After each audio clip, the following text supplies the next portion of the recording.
I've been involved with the Middle East now for 40 years, a professional diplomat. I've taught about it at the university, and I visit it about twice a year. And sometimes I'll say to myself, well, it can't get any worse than it is now, and it does. And last Tuesday we saw a horrible example of that. I mean, it's so bad we don't even have a proper vocabulary to describe it. Sheer horror and raw evil are just words to capture the barbarism that occurred with the Jordanian pilot who was burned alive.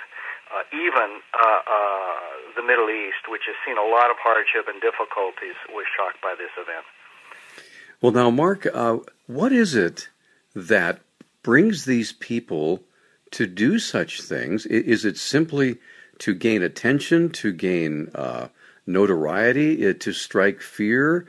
What is the purpose of this barbarism? Yeah, Peter, some of it's testosterone, especially in the young men that we see on these horrible video clips. Some of it's narrative. They have a point. They have an ideology they want to express. Some of it's theater. They're out for a thrill, as sick as that may sound. I believe that's an element. But even worse than all of that, I think this will sound very bad the way I'm going to describe it, but it's almost like a corporate strategy. This is what ISIS calls the management of savagery. They want to commit the most brutal acts possible. They want to send a message to the region, to the United States, to the civilized world, and they have discovered that it is effective as a recruiting tool. I mean, today in Syria we have, I would say 15,000 jihadis from over 80 countries, including over 100 from the United States. So it's not that they wake up in the morning and they're filled with rage and they go out and do a horrible act. This is something that they plan for, organize for, and almost brag about it in some of these messages that they send to the West. So, Mark, are they basically thumbing their nose at the West and America and the allies that have worked together before, basically daring them to come after them with boots on the ground? In many ways they are, and I think they know what they're doing. They know of the possible retaliation, and they look at us as illegitimate, and we need to be destroyed as part of their jihadist ideology.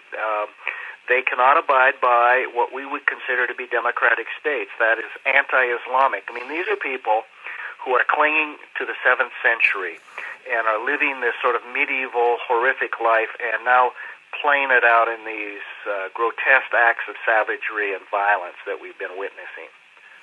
Now, Mark, when we visited with the Imam Faisal a week or so ago, his allegation was that these are not Muslims; these are merely criminals using the Muslim faith and the Muslim tenets for political gain.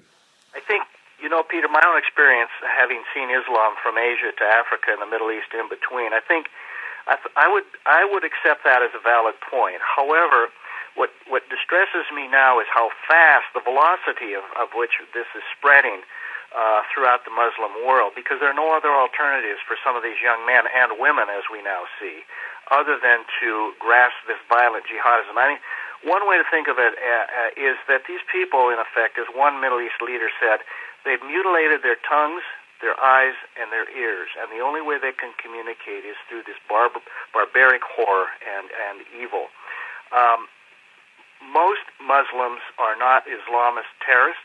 They do not want to be ruled by Islamic terrorists.